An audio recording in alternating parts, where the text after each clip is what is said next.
Masrat Shabbat Daf Lamed Vav, et nous commençons Daf Lamed He Amud Bet, 2 lignes avant la fin, Va'atania.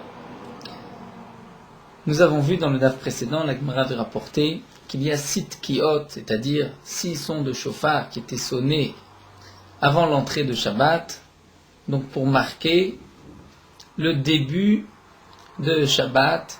Donc la première tkiya, c'était pour que ceux qui travailler dans les champs s'arrête de travailler jusqu'à la dernière tkiya, qui était le signal, maintenant nous devons arrêter tout travail à la maison comme à l'extérieur. Et la Gemara nous avait dit que le Chazan à Knesset, c'est-à-dire celui qui allait sonner le chauffard sur un des toits de la ville, allait peut-être rentrer chez lui, ramener ce chauffard. Et la Gemara avait conclu que non. Il y avait un endroit, une petite cachette, au-dessus du toit, là où le Chazan à Knesset sonnait, et il laissait le chauffard. Pourquoi ? Puisque on ne peut pas transporter, c'est-à-dire bouger le chauffard, ni les trompettes, le jour de Shabbat, étant donné que aussi bien le chauffard que les trompettes sont muktsé. Pourquoi le chauffard est muktsé ? Étant donné que le chauffard est un keli shemelarto li'isur, c'est-à-dire l'utilisation du chauffard c'est de sonner, de même pour les trompettes. C'est une interdiction Shabbat de sonner du chauffard ou des trompettes. C'est donc pour cela que nous n'avons pas le droit non plus de le transporter Shabbat. Et la Gemara continue. Sonner, c'est interdit parce que c'est une interdiction midera banane, un chevout. Et les Chachamim ont interdit aussi de le transporter, les taltel, puisqu'il devient muktsé, puisque l'utilisation du chauffard est pour melachto leisur, pour une interdiction. On aurait permis le Shabbat de sonner le chauffard. Sinon, on aurait pu sonner le chauffard le Shabbat. D'ailleurs, dans la Torah, c'est marqué que le premier jour de l'année Rosh Hashanah, nous devons sonner le chauffard même si ça tombe Shabbat. Les Chachamim nous ont dit, Shabbat, on ne sonne pas du chauffard, et lorsque Rosh Hashanah tombe le premier jour un Shabbat, eh bien, on reportera la sonnerie du chauffard au lendemain. Donc automatiquement, le chauffard devient aussi muktsé par la même occasion, puisqu'il est kelishim larto leiso. Son utilisation, c'est une interdiction, même si ce n'est qu'une interdiction, mais des rabanan, c'est muktsé. Et la Gemara demande Va'atania. Et pourtant, nous avons une braïta, c'est marqué Shofar mitaltel vechatzrotzrot eno mitaltelim. Il y a le chauffard et les chatzrotzrot. Le chauffard, c'est la corne du bélier, les chatzrotzrot sont des trompettes, qui en général étaient en argent. Parfois, on devait sonner du chauffard, parfois des chatzrotzrot, dans les jours de jeûne, comme c'est marqué dans Masechet Ta'anit et dans Masechet Rosh Hashanah. Donc ici, nous dit la Gemara, pourtant nous avons une braïta qui nous dit on peut transporter le chauffard, c'est-à-dire déplacer plutôt le chauffard, il n'est pas muktsé, alors que les chatzrotzrot, les trompettes, on ne peut pas les déplacer. Donc c'est une contradiction, nous venons de voir que même le chauffard, on ne peut pas le déplacer. La Gemara nous dit Amarav, lo kaché, il n'y a pas de contradiction. Kan beyachid, kan betzibur. Tout dépend si c'est le chauffard d'un particulier ou de la communauté. Le chauffard d'un particulier, il peut être utilisé pour autre chose que sonner, et c'est pour cela qu'il n'est pas muktsé, alors que le chauffard de la communauté, il n'est que pour sonner le chauffard, et il est donc muktsé. La Gemara reprend Amalé Abayou beyachid le maïchazé. Abaye ne comprend pas la différence entre le chauffard d'un particulier et du tzibour. Même pour le yachid, le particulier, que va-t-il faire de ce chauffard ? Il ne peut rien faire d'autre que de sonner. La Gemara répond il verra où il est gamé abomaïm letinok, puisqu'il peut s'en servir pour puiser de l'eau, étant donné que le chauffard est courbé, incliné, on peut s'en servir pour prendre de l'eau et faire boire à un enfant. Alors que les chatzrotzrot, les trompettes, mais qu'elles sont chutot, droites, on ne peut pas donc mettre de l'eau à l'intérieur, l'eau va immédiatement sortir. C'est pour cela que l'utilisation de la trompette, c'est seulement pour sonner, et c'est donc muktsé. La Gemara continue, donc nous commençons de la flamme Edvav, la Gemara nous dit, mais si c'est ainsi, Betsibour Namé, même le chauffard du Tsibour, de la communauté, aussi Chazé les Gamea, les Tinok Ani, on peut s'en servir pour puiser de l'eau, pour donner à boire, à un Tinok, à un enfant, Ani, un pauvre. Le pauvre, nous dit Rashi, c'est le Tsibour, la communauté qui doit le nourrir, les farnesso, donc lui donner à boire aussi, donc le chauffard de la communauté peut être utilisé pour cet enfant pauvre. Vetou, de plus, demande la Gemara de Tanya, nous avons une autre braïta qui dit que de la même manière qu'on peut transporter, déplacer le chauffard, il n'est pas muktsé, de même on pourra déplacer les chatzrotzrot, les trompettes. Donc là nous avons une contradiction, nous avons maintenant 3 braïtot. Une braïta qui nous a dit qu'on ne peut déplacer ni le chauffard, ni les chatzrotzrot. Une autre extrême qui dit on peut déplacer et le shofar et les chatzrotzot. Nous avons une braïta intermédiaire qui nous dit le shofar on peut le déplacer, les chatzrotzot on ne peut pas les déplacer. Donc la question c'était cette braïta où c'est marqué on peut transporter le shofar et on peut transporter les chatzrotzot. Mané qui est l'auteur de cette braïta. Et là nous dit la Gemara caché, il n'y a pas de contradiction à Rabbi Yehuda, à Rabbi Shimon, à Rabbi Nechemia. Nous avons trois auteurs. Rabbi Yehuda a l'interdiction de mouktsé, comme la Gemara l'a déjà rapporté plusieurs fois, alors que Rabbi Shimon n'a pas l'interdiction de tous les mouktsés. Certains mouktsés sont aussi interdits d'après Rabbi Shimon, comme le précise Tosfot. Mais d'après Rabbi Yehuda, on va dire, en règle générale, il y a mouktsé. D'après Rabbi Shimon, il n'y a pas de mouktsé. Donc, puisque d'après Rabbi Yehuda, il y a l'interdiction de mouktsé, les trompettes ne pourront pas être déplacées, elles sont mouktsé, alors que le shofar, étant donné qu'on peut l'utiliser pour... Donc, on peut s'en servir pour donner à boire, comme nous l'avons vu, pour donner à boire à un enfant. Donc le shofar, lui, n'est pas mouktsé, alors que les chatzrotzot sont mouktsé. Donc la braïta intermédiaire, c'est Rabbi Yehuda. Le shofar n'est pas mouktsé, les trompettes sont mouktsé. À Rabbi Shimon, la dernière braïta, on peut transporter et déplacer le shofar et aussi les chatzrotzot, c'est-à-dire les trompettes, c'est Rabbi Shimon, puisque Rabbi Shimon n'a pas l'interdiction de mouktsé. Et la dernière, qui nous dit on ne peut ni transporter le shofar, ni les chatzrotzot, c'est Rabbi Nechemia. Pourquoi nous rapporte Rashi?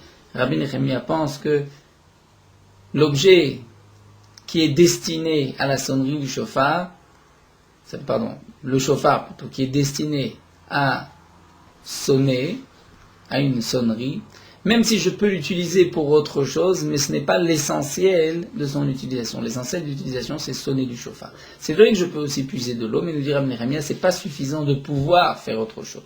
Nous allons regarder quelle est l'utilisation en général du shofar. C'est pour sonner, donc le shofar reste mouktsé. De même, les chatzrotzot, les trompettes. Et donc la braïta qui nous a dit on ne déplacera ni le shofar ni les chatzrotzot, c'est donc Rabbi Nechemia. Bien sûr, lorsqu'on dit déplacer, ou pour le Chazan à Knesset qui allait ramener le shofar chez lui, il ne s'agit que d'un endroit où il y a un hérouv, et donc il n'y a pas d'interdiction de hotsa'a, de sortir d'un domaine privé à un domaine public. La Gemara continue et pose une question. Omaï shofar name chatzrotzot. C'est-à-dire la Gemara a une question. Nous avons expliqué que d'après Rabbi Nechemia, la braïta qui nous dit on ne déplacera pas ni le shofar ni les trompettes, c'est Rabbi Nechemia. Il est évident que les chatzrotzot, c'est un moins grand chidouche. Et le shofar est une nouveauté d'après Rabbi Nechemia. Encore, de dire que le shofar est mouktsé, c'est un chidouche. J'aurais pu croire que le shofar n'est pas mouktsé puisque je peux m'en servir pour puiser de l'eau. Mais les chatzrotzot, si je tiens compte de l'interdiction de mouktsé, il est évident que les chatzrotzot, on ne peut pas les déplacer. Si c'est ainsi, pourquoi Rabbi Nechemia commence par nous dire le shofar? Si je n'ai pas le droit de déplacer le shofar, à plus forte raison que je n'ai pas le droit de déplacer les chatzrotzot. Si déjà le shofar que je peux utiliser pour puiser de l'eau c'est interdit, alors les trompettes à plus forte raison. Donc Rabbi Nechemia aurait dû dire le contraire. On ne déplace pas ni les chatzrotzot et ni le shofar. C'est-à-dire pas seulement les chatzrotzot, mais même le shofar, on ne peut pas le déplacer. Alors pourquoi Rabbi Nechemia dit le contraire, shofar et ensuite chatzrotzot? La Gemara nous dit bien simplement, puisque les gens avaient l'habitude d'inverser les noms. Ils appelaient les trompettes shofar et le shofar chatzrotzot. Donc lorsque c'est marqué lo et shofar, il s'agit en vérité des trompettes. Le chatzrotzot, il s'agit du shofar. C'est ce que la Gemara nous rapporte au nom de Rav Frisda. Donc, au Maï Shofar, quelle est la signification du shofar? C'est chatzrotzot, ce sont les trompettes. Qu'est de Rav Frisda, comme Rav Frisda dit, Rav Frisda, netlat milé, ces trois choses, ishtene shemayu. Le nom de ces trois choses a changé, Mechich Bet Hamikdash, lorsque le Bet Hamikdash, le temple a été détruit. Chatzot sarta, shofra. Les chatzrotzot ont été appelés shofar. Shofra, chatzot sarta. Et le shofar est appelé chatzotzot. C'est-à-dire, les gens ont pris l'habitude d'inverser, d'appeler le shofar chatzotzot. La corne de bélier, chatzotzot, et la trompette, shofar. La Gemara nous dit les maïn afkamina, qu'est-ce que vous nous enseignez par la Rav Frisda? Eh bien, simplement les shofars chez Rosh Hashanah. Puisque le shofar de Rosh Hashanah, nous devons utiliser une corne de bélier. Si je ne sais pas qu'est-ce que c'est un shofar, et que je vais dans une ville où il y a, comme dit Rashi, des amaratim, le peuple qui appelle, tiens, prends ce shofar, eh bien, je sais que ce n'est pas un shofar, c'est en vérité des chatzotzot. Lorsqu'ils vont me dire, prends une chatzotzot, ils ne font pas allusion, ils ne pensent pas à la trompette, mais en vérité au shofar, et donc je choisirai la chatzrotzot. Un autre Une autre chose qui a changé, c'est la harava et la tzaf-tzafa. La harava, c'est la branche de sol pleureur que nous utilisons pour le lulav, et il y a tzaf-tzafa. La harava, les feuilles de la harava sont longues. La tzaf-tzafa, les feuilles sont rondes. Sont moins longues que la harava. La tzaf-tzafa est une variété, on peut dire, du sol pleureur, mais ce n'est pas appelé harava, on ne pourra pas l'utiliser pour le lulav. Eh bien, les gens aussi ont inversé. Ils appellent la harava tzaf-tzafa et la tzaf-tzafa harava. Les maïnaf kamina, les lulav. Si je dois mettre de la harava dans mon lulav, je dois savoir que je vais chercher plutôt de la tzaf-tzafa. Ce qu'on me donnera sous le nom de tzaf-tzafa, c'est en vérité la harava. Ou encore petura, peturta. Petura, c'est une grande table et peturta, une petite table. La grande table était appelée peturta. Et la peturta, la petite table, est appelée petura, grande table. Les ma'enaf kamina, pourquoi? C'est-à-dire, quelle est la conséquence de cette halakha? Qu'est-ce que Rav Friza a voulu nous dire? Les mekar ou mimkar. C'est-à-dire, si j'achète une peturta, je dois savoir qu'en vérité, j'ai acheté une grande table. Puisque dans le Lachon des Ben Adam, les gens appellent peturta la grande table. Donc, si c'est marqué dans le contrat, je te vends une peturta, c'est une grande table. Si c'est marqué peturta, c'est en vérité une grande table. Si c'est marqué petura, dans ce cas-là, c'est une petite table. Amar Abaye, Abaye continue et nous dit Afanou Nomar. Abaye rajoute et dit, c'est aussi, on peut rajouter et dire Ouvlila Bekassé, Bekassé Ouvlila. Il y a dans l'estomac de la bête 3 estomacs. La panse, considérée comme le premier. Il y en a 2 autres qui sont appelés l'un, donc le Amassès, c'est le feuillet, comme Rachid le traduit. Et il y a dans les dynimes de Tréphot, lorsqu'il y a une aiguille qui est plantée dans l'estomac de la bête, la Gemara nous donne une différence si l'aiguille traverse la paroi, donc d'un côté à l'autre, c'est un trou méfoulache, ou bien c'est que d'un seul côté. D'après la halakha, comme nous allons le voir, juste la Gemara va le rapporter, lorsqu'il y a dans le bet akosot, c'est-à-dire dans la panse, un trou qui n'est pas méfoulache, c'est-à-dire qui ne va pas des 2 côtés, la bête n'est pas très fin. Étant donné que le bet akosot, les parois de la panse sont épaisses, si l'aiguille ne traverse pas d'un bout à l'autre, la bête n'est pas interdite. Alors que pour le hamses, qui est le troisième estomac, même lorsqu'il n'y a une aiguille que d'un seul côté, la bête devient très fin. Eh bien, nous dit donc Abaye. Les gens appellent Ouvlila Bekassé. Donc, Bet Akosot, qui est la panse, était appelé, prenez le nom de Ouvlila, qui était le Hamesses. Bekassé, Ouvlila, le contraire, Bekassé est le Hamesses. Les Maïnaf Kamina, les Machatch, Nimset Bove Bet Akosot. Lorsqu'il y a une aiguille dans l'épaisseur des parois du Bet Akosot. Les Mitzad Echat Kshera, nous savons que d'un côté c'est Kacher, lorsque c'est de 2 côtés, très fin, c'est Taref, lorsque le trou va d'un côté à l'autre. C'est-à-dire, nous dit Rashi, il y a plusieurs plis. Donc, lorsque c'est que d'un côté d'un pli, là, elle n'est pas très fin. Donc, nous devons savoir exactement où a été plantée l'aiguille. Si c'est dans Bet Akosot, je sais que si ce n'est pas des 2 côtés, c'est Kacher. Donc, c'est pour cela que la Gemara nous dit, voici la différence entre Bekassé et Ouvlila. Il faut savoir que ce que les gens appellent Bekassé, en vérité, c'est le Ouvlila, et c'est donc pas soul dans le Hamses, même s'il y a un trou que d'un seul côté. La Gemara continue, dit à Ravashi, Ravashi termine, Gafanu Nomar Babel Boursif. Babel a pris le nom dans le langage des gens de Boursif. Et Boursif, Babel. Donc Babel, l'Irak, était appelé Boursif, et Boursif était appelé Babel. Nous tournons la page, la Gemara nous dit, le Maïnaf Kamina. Quelle est la conséquence de ce din? Les guités Nashin par rapport au guet de Nashin. Nous allons prendre la dernière explication de Rashi qui est la plus simple. Dans un guet, dans un acte de divorce, on doit marquer la ville. Et si on est en Bavel, il faudra marquer donc Boursif, puisque les gens appellent Bavel Boursif. Il faut marquer le nom de la ville tel que les gens l'appellent aujourd'hui. Donc, Adon Allah, Bammadliki, nous avons terminé le 2e Pérec et nous allons commencer le 3e Pérec. Le 3e Pérec est le Pérec Kira. Nous allons voir les dinim, la halakha. Est-ce que nous avons le droit de laisser une marmite? Dans quelles conditions nous avons le droit de laisser une marmite sur le feu ou dans le four, le fourneau, pendant Shabbat? Donc lorsque je l'ai mise la veille de Shabbat et que je la laisse cuire, ou je veux conserver la chaleur de cette marmite pendant Shabbat. Quelles vont être exactement les conditions? C'est ce que nous allons voir à travers notre Perek Kira. Donc tout d'abord, comme nous l'avons déjà vu dans les prakim précédents, je n'ai pas d'interdiction de laisser un plat cuire pendant Shabbat lorsque j'ai mis ce plat avant Shabbat. L'interdiction de bichoul, de faire cuire, c'est seulement lorsque je vais placer une marmite sur le feu pendant Shabbat et que la marmite va cuire. Lorsque je la place avant Shabbat, c'est vrai que pendant Shabbat, le plat va cuire, mais je n'ai pas transgressé Shabbat puisque je l'ai mis avant Shabbat.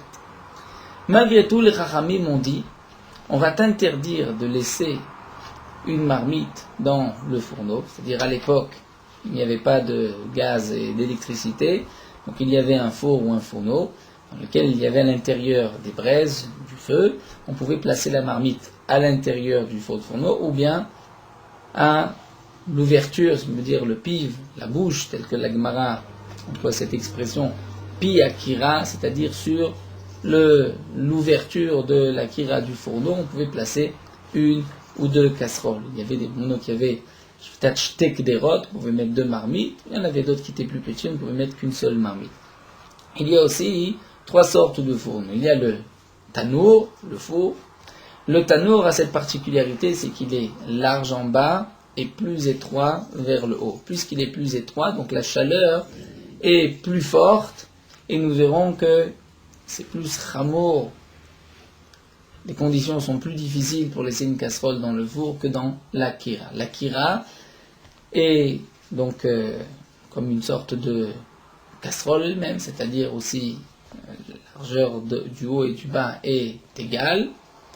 On met à l'intérieur donc des braises, du feu, du bois, et on va placer ou bien à l'intérieur de ce fourneau, de cette kira,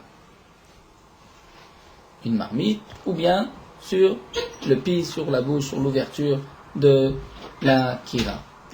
La kira aussi a la particularité qu'on peut mettre deux kderot, deux marmites au-dessus de la kira, et nous verrons une troisième sorte de four qui est le koupar que la Gemara nous rapportera. Donc les Chachamim nous ont dit, c'est vrai que on pourrait théoriquement poser une marmite dans le four ou sur le fourneau avant Shabbat et laisser cuire cette marmite pendant Shabbat, mais malgré tout les Chachamim ont eu peur. Peut-être que pendant Shabbat, je vais voir que le feu n'est pas suffisamment fort et je vais bouger, raviver les braises, on appelle Shema Yechate. Peut-être qu'il va, donc avec bois, avec une pelle, raviver les braises, qui est une interdiction de Mav'ir pendant Shabbat.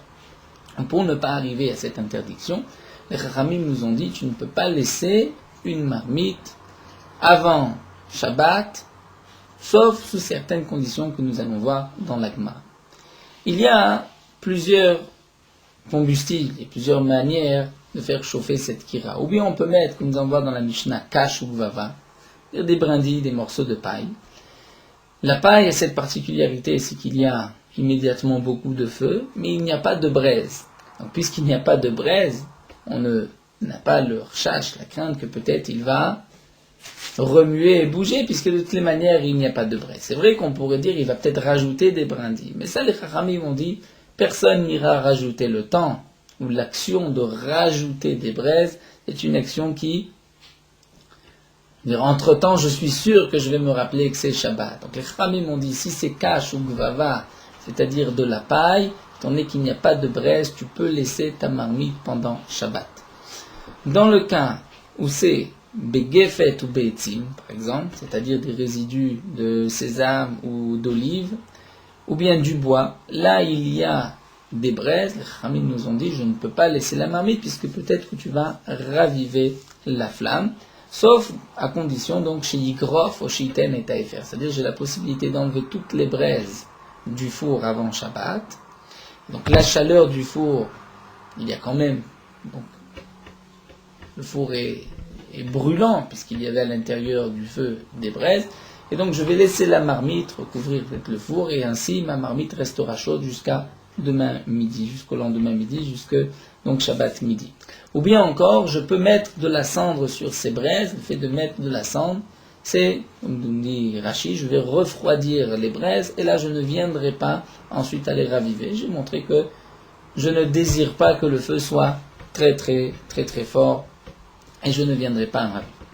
Nous avons vu dans le premier pérec, une précédent, que lorsque j'ai une marmite qui est entièrement crue, il n'y a aucun problème, on peut mettre cette marmite dans le four, même s'il y a du bois des braises, puisqu'il n'y a pas de rcha shema yichate. Pourquoi? Étant donné que le plat est cru, je ne vais de toutes les manières pas le manger vendredi soir, et jusqu'au lendemain matin, le plat a le temps de cuire. Lorsqu'on dit un plat cru, c'est bien sûr un morceau de viande, pas simplement des légumes, puisque les légumes cuisent bien plus vite que la viande. Donc lorsque la Mishnah nous dit ici est-ce qu'on peut mettre un tafshil ou pas, il ne s'agit pas d'un tafshil qui est cru, mais un tafshil qui a déjà, la cuisson a déjà commencé. Malgré tout, dans le cas où le ma'achal, dire le plat, est devenu kema'achal ben droussaï, c'est-à-dire comme le repas de ce brigand ben droussaï qui avait l'habitude de manger ces plats à moitié cuits, ou un tiers de sa cuisson, d'après d'autres rishonim. Dans ce cas-là, nous avons une marloquette entre Hanania et les Chachamim. Est-ce que j'ai le droit de laisser ma marmite si mon plat a cuit déjà la moitié de la cuisson? D'après Hanania, il n'y a aucun problème, je ne vais pas venir raviver les braises puisque le plat est déjà à moitié cuit. Alors que d'après les Chachamim, leur chasse est encore donc possible. Peut-être vais-je raviver les braises. Donc après tout ceci, nous allons étudier notre Gemara, nous allons voir que c'est très simple, nous avons plusieurs notions qui reviendront au fur et à mesure. Et la Gemara donc détaillera tous les détails donc, de notre dîme. Kira, le fourneau. Chez ici quoi qu'on a fait chauffer, bekash ou bigvava, avec de la paille ou bien une sorte de d'épi qu'on a laissé, qu'on a ramassé du champ. Étant donné qu'il n'y a pas de braise, notni malea tafshil, je peux mettre au-dessus de la kira un plat avant Shabbat, pour que ce plat cuise pendant Shabbat. Il n'y a pas de rchage, peut-être vais-je venir raviver les braises. Étant donné qu'il n'y a pas de braise, donc il n'y a pas de shema yichate. Begefet ou be'etzim, si j'ai allumé mon fourneau avec gefet ou be'etzim, c'est-à-dire gefet, Rashi traduit par des psolet, les résidus de sésame, après d'autres rishonim, c'est les résidus de zaït, d'olive, ou be'etzim, ou avec du bois avec des bûches. Dans ce cas-là, étant donné qu'il y a des braises, peut-être que Shabbat, je vais venir et je vais remuer.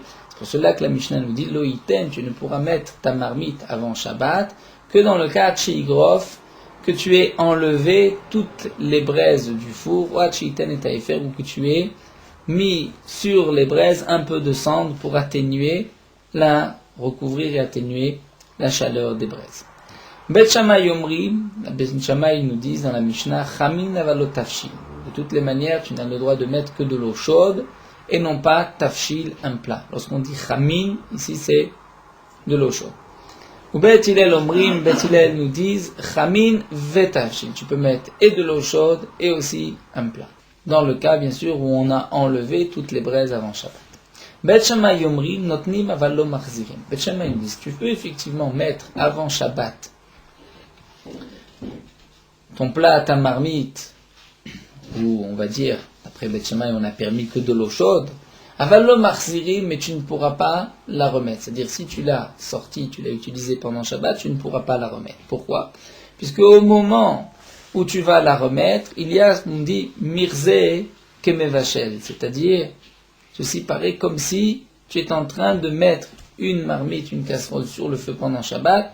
Celui qui va te voir va dire, mais tiens, tu transgresses Shabbat, tu es en train de faire cuire quelque chose. Au Bet Hillel Omrim, Af Marzirim, Bet Hillel nous disent, Af Marzirim, on peut donc même remettre une marmite qu'on a enlevée sous certaines conditions, comme nous le verrons aussi par la suite dans la Gemara. Nous avons vu donc dans cette Mishnah deux points. Un premier point qui est appelé, dans la chaîne de la Gemara, Shehiya, et le deuxième, Chazara. Shehiya, c'est est-ce que je peux laisser une marmite avant Shabbat, la placer sur le feu et la laisser pendant Shabbat. Chazara, J'ai une marmite qui était sur le feu, je la sors du feu, est-ce que j'ai le droit de la remettre pendant Shabbat? La Gemara nous dit, Iba Ileu, une question a été posée. Lorsque dans la Mishnah c'est marqué Loiten Hachigrof, tu ne pourras pas mettre dans un four qui a été chauffé par du bois, donc il y a des braises, tu ne pourras pas mettre tant que tu n'as pas enlevé toutes les braises. Groufa Oktuma. Donc Groufa c'est enlever les braises, Ktuma c'est avoir mis un peu de cendre en araméen. Ktuma c'est la cendre. Donc est-ce que Loiten demande la Gemara? C'est en vérité tu ne mettras pas avant Shabbat, ou bien Loiten c'est une interdiction, tu ne remettras pas sur le feu. Mais en vérité, mettre avant Shabbat, il n'y a aucune interdiction. C'est-à-dire, comme la Gemara va nous rapporter, nous l'avons dit que d'après Hanania, lorsque c'est Machal ben Droussaï, c'est-à-dire que le plat a déjà commencé à cuire, il n'y a plus d'interdiction de le laisser sur le feu pendant Shabbat. Donc peut-être, nous dit la Gemara, que l'auteur de la Mishnah c'est Hanania. Et que d'après Hanania, laisser un plat sur le feu d'avant Shabbat et le laisser pendant Shabbat, il n'y a aucune interdiction. Tout le problème, c'est lorsque je l'ai sorti pendant Shabbat du feu, est-ce que j'ai le droit de le remettre? Et donc l'oïten ici, qu'on dit il faut que ça soit garouf ou katoum, il s'agit de remettre. Mais de placer avant Shabbat, il n'y a aucun problème. Ou peut-être, nous dit la Gemara, que l'oïten signifie tu ne le mettras pas avant Shabbat, puisque l'auteur de la Mishnah, ce sont les chachamim qui interdisent de mettre un plat, même s'il a déjà cuit à moitié, de le mettre avant Shabbat. C'est donc ce que la Gemara pose comme question, Ibaléo. Haï loïten, est-ce que loïten qui est marqué dans la Mishnah, le yar, c'est tu ne remettras pas la marmite sur le feu, avalishot machine, mais la placer avant Shabbat, il n'y a aucun problème, tu peux la placer. Afalpich, neogarovenokatou, même si tu n'as pas enlevé les braises, même si tu n'as pas mis de cendre. C'est-à-dire, cette condition qui est marquée dans la Mishnah, tu dois enlever les braises, tu dois mettre de la cendre, c'est seulement pour pouvoir remettre la marmite. Mais pour laisser la marmite shia avant Shabbat, la laisser pendant Shabbat, il n'y a aucun problème. Oumane Hanania. Et qui est l'auteur de notre Mishnah? C'est Hanania, de Tania Hanania Omer, Kotchouki Machal ben Droussaï, tout plat, tout aliment qui a déjà été cuit, qui est même le plat de Machal ben Droussaï, c'est-à-dire la moitié de sa cuisson. Moutal et Shoto al Gabi Akira, tu peux le laisser sur le fourneau avant Shabbat, le laisser pendant Shabbat, Afalpish no garu veno katoum, même si tu n'as pas enlevé les braises et tu n'as pas mis de sang. Donc l'auteur de la Mishnah c'est Hanania, tout le problème c'est remettre, mais non pas mettre et laisser pendant Shabbat. Odilma, ou peut-être que non. Lishot nan, en vérité, ce qui est marqué dans la Mishnah Loïten, c'est le placer avant Shabbat. Vei garu vekatum in ilolo. Et donc, pour pouvoir laisser une marmite sur le feu pendant Shabbat, il faut d'abord, avant Shabbat, enlever les braises ou mettre de la cendre, et sinon, tu ne pourras pas. Vechol shken le'arzir, à plus forte raison, pour remettre la marmite, qu'il y a aussi ces mêmes conditions. La Gemara nous dit, Tashma, la Gemara va essayer de nous rapporter des preuves. Est-ce que c'est comme la première explication ou la deuxième explication? En fin de compte, la Gemara ne prendra pas position. C'est une baya qui n'a pas été répondue. Et même dans les poskim, nous avons toute une marloquette, si on est possède comme Hanania ou comme les Chachamim. Donc de là, les divergences qui sont rapportées dans le Shulchan Aruch. Donc ça, c'est une sougia essentielle dans la compréhension du din de Sheila et de Chazara, qui est marqué donc dans Shulchan Aruch, Siman Resh Nun Gimel. La Gemara donc nous rapporte une première preuve de la Mishnah elle-même. Vous avez remarqué que dans la Mishnah, il y a deux marloquettes de Beth Shammai et Beth Hillel.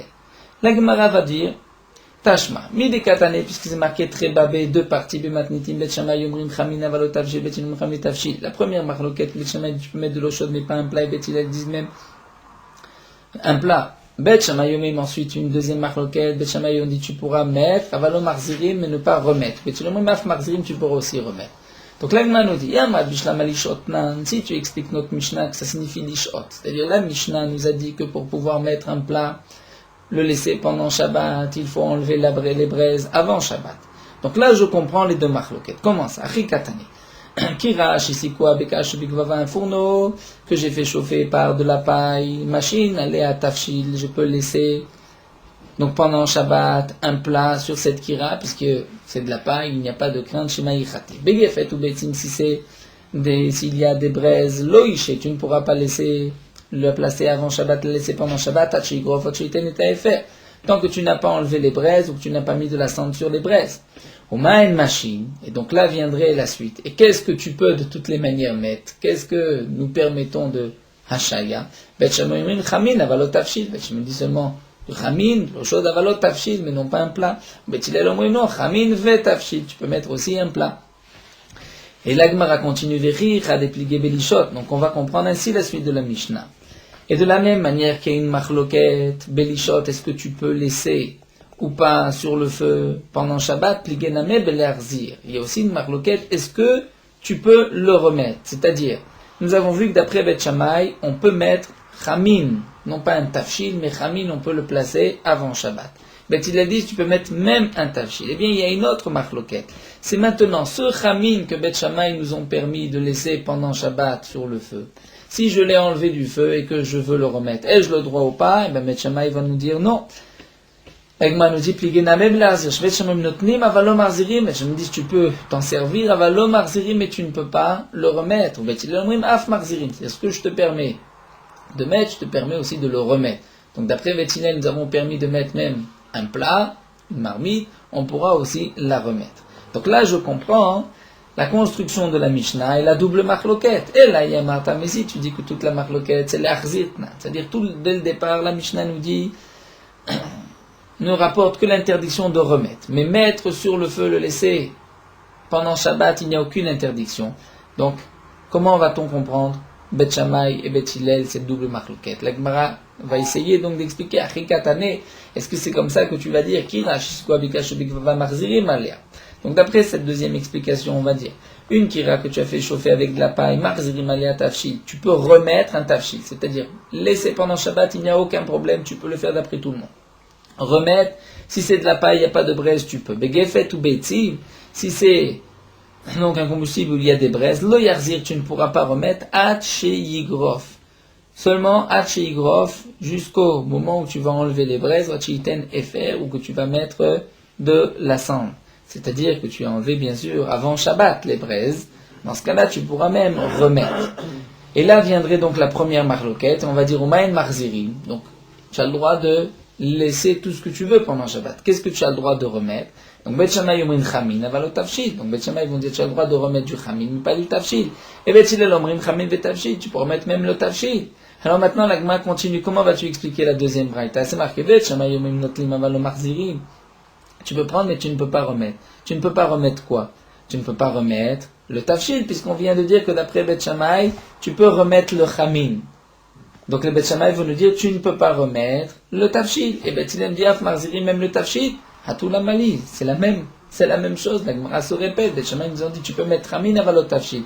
Que signifie chamin avalo tafshil? C'est-à-dire, tu peux remettre l'eau, mais tu ne peux pas remettre le tafshil. Ensuite, c'est marqué, notlim avalo marzirim. Qu'est-ce que tu ne peux pas remettre? Le tafshil. Tu l'as déjà dit que le tafshil, on ne peut pas le remettre. Donc pourquoi la Mishnah se répète?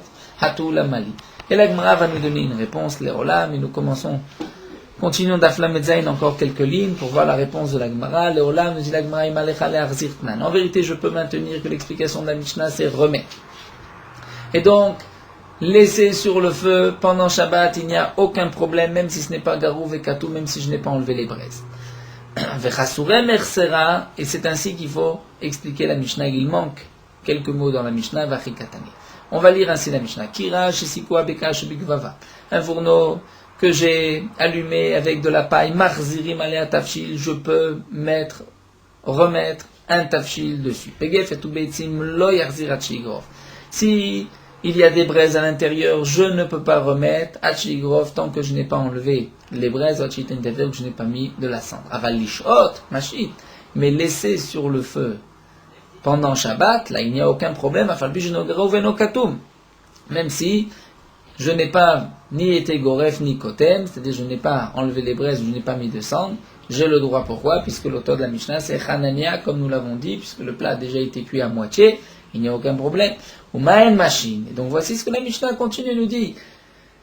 Puisque je te dis, on va dire sous-entendu, que même l'ishot machine, que j'ai le droit de laisser donc sur le feu, mettre avant Shabbat et laisser pendant Shabbat, ma'en machine, qu'est-ce que je peux laisser? Et la Bet Shammai chamin avalot tafshil. Bet Shammai vont dire tu peux laisser du chamin mais pas un plat. Ou Bet Hillel omrim chamin ve tafshil, tu peux mettre tout ce que tu veux. Aussi bien chamin qu'un tafshil. Et la Gemara reprend et continue. Et donc la deuxième marloquette, c'est la suivante. Est-ce que je t'ai dit au début qu'on peut remettre dans le cas où c'est garouf vekatoum? Lav divra koli. Donc là, la Mishnah précise, ce n'est pas d'après tout le monde. Et la machloket, Bet Shammai ou Bet Hillel. Bet Shammai même notni velo marzirim. Bet Shammai interdisent de remettre. Ou Bet Hillel omrim af marzirim. D'après Bet Hillel, on pourra aussi remettre. Donc la Gemara n'a pas, en fin de compte, pu trancher quelle est l'explication de la Mishnah, puisque de toutes les manières, on arrive à expliquer la Mishnah, les deux machloket, Bet Shammai et Bet Hillel.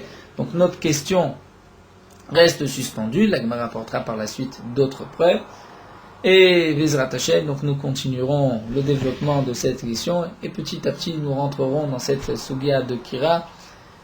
Donc les grands klalim, les grandes lignes se répètent, donc de toutes les manières on reviendra là-dessus.